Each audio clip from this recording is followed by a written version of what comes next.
Olá, excepcionalmente estou aqui para lhes fazer um pequeno comentário ao dia de hoje, 9 de novembro de 2010. É que os jornais portugueses, os matutinos, trazem hoje nas suas capas, com parangonas, palavras com um certo tom explosivo do presidente da Conferência Episcopal Portuguesa, o arcebispo de Braga, Jorge Ortiga.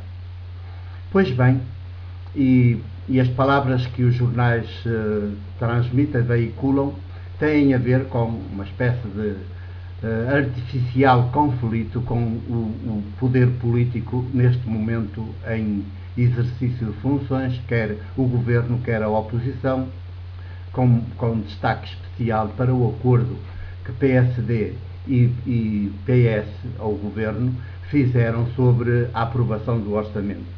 Como há cortes muito profundos e mexe também com os interesses e os privilégios das obras sociais da Igreja Católica em Portugal, era expectável que nesta reunião dos bispos em Fátima durante uns dias, o seu porta-voz, que é o Presidente, começasse logo por desancar no Estado, no Governo e até no partido do PSD, que fez acordo com o partido do José Sócrates, com o PS. Claro, eles são todos unha e carne, a Igreja, a Conferência Episcopal, não pode viver sem o PS de Sócrates e sem o PSD com a nova liderança, evidentemente, e portanto não estão interessados num projeto alternativo de sociedade, porque também não estão interessados num projeto alternativo radical em que os povos é que tomem em mãos os seus próprios destinos. Querem que sempre mais do mesmo. Mas então parece assim um bocadinho chocante, escandaloso, estas palavras com um certo tom explosivo, mas não se atrapalhem, que não venha aí guerra nenhuma, porque os bispos estão de pedra e cal com este atual governo e de pedra e cal com o próximo governo, que previsivelmente poderá vir a ser do PSD, e então aí, e porventura aliado com o CDS, e então ainda estarão mais de pedra e cal, quanto mais à direita, para eles melhor. Claro que hoje em Portugal, infelizmente, até para os chamados socialistas, não há governo mais à direita do que o governo PS do José Sócrates, mas o PS insiste em tê-lo lá, olha, e a gente que aguente e que pague a fatura, porque disparates sobre disparates, erros sobre erros, desmandos sobre desmandos, é um vez-te-avias com o governo de José Sócrates, a começar pelo próprio. E, portanto, isto não tem pés na cabeça, mas isto não é um país, isto é uma selva e já não há nada a fazer, parece, mas haverá muito a fazer. Agora, é surpreendente é que o bispo, o presidente da Conferência Episcopal, faça uma comunicação, a comunicação social só lhe pega na parte em que ele entra assim, diz palavras um bocado explosivas contra o orçamento, a aprovação do orçamento e quem o aprovou, mas evidentemente que não estão a pensar numa alternativa à esquerda, estão a pensar em que os privilégios que lhes estão, com este orçamento aprovado genericamente, lhes estão a retirar às instituições, às IPSS, das igrejas e aos centros sociais e tal, das igrejas, da Igreja Católica, que lhes sejam outra vez repostos. É a única coisa que lhes interessa, porque não lhes interessa outra mudança, é muito menos mudança de governo. Daí que eles estão bem com a questão, só que não querem é que lhes tirem os privilégios, esta sua situação, este seu estatuto de serem os benfeitores da sociedade através de IPSS e de centros sociais cofinanciados pelo Estado, é evidente. Nem sequer são sustentados pela própria Conferência Episcopal e pelas dioceses. É sobretudo cofinanciados e muito bem cofinanciados pelo Estado. Ora, é isso que está em questão e é bom que não nos atirem poeira aos olhos. No entanto, a comunicação do arcebispo Jorge Ortiga tem 4 pontos e a comunicação social não se lhes refere. só se refere a uma parte de um deles. E então tem 4 pontos com títulos sugestivos, que eu vou aqui enunciar. O primeiro título, o primeiro pequeno capítulo, diz: Igreja, que dizes de ti mesma? Igreja, que dizes de ti mesma? Segundo, Igreja, que esperam os homens de ti? Urgência de uma síntese pastoral. Portanto, Igreja, que esperam os homens de ti? Urgência de uma síntese pastoral. Depois, terceiro capítulo, formar uma memória cristã no cotidiano da vida. E quarto capítulo e último, Igreja, que tens a dizer ao mundo? Um apelo à verdade.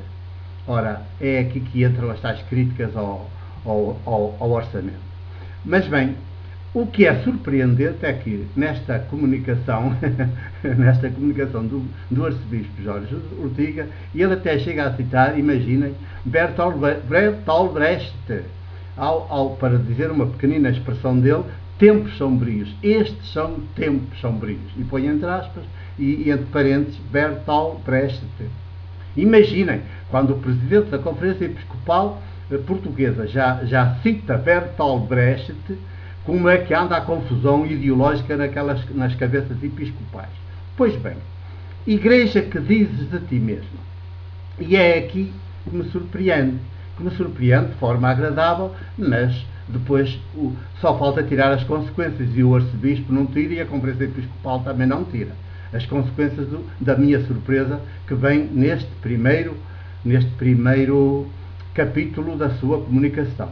Porque ele remete-nos, nas suas palavras, remete-nos para os inícios dos anos 70, que na esteira do Concílio Vaticano II, o teólogo Joseph Ratzinger expunha, segundo este arcebispo agora, profeticamente, imaginem, que eles até já falam de profecia, expunha profeticamente as características da Igreja de Jesus Cristo no século XXI. Claro que diria melhor a Igreja de Jesus ou a Igreja Católica, porque Jesus nem sequer fundou Igreja nenhuma, como sabemos.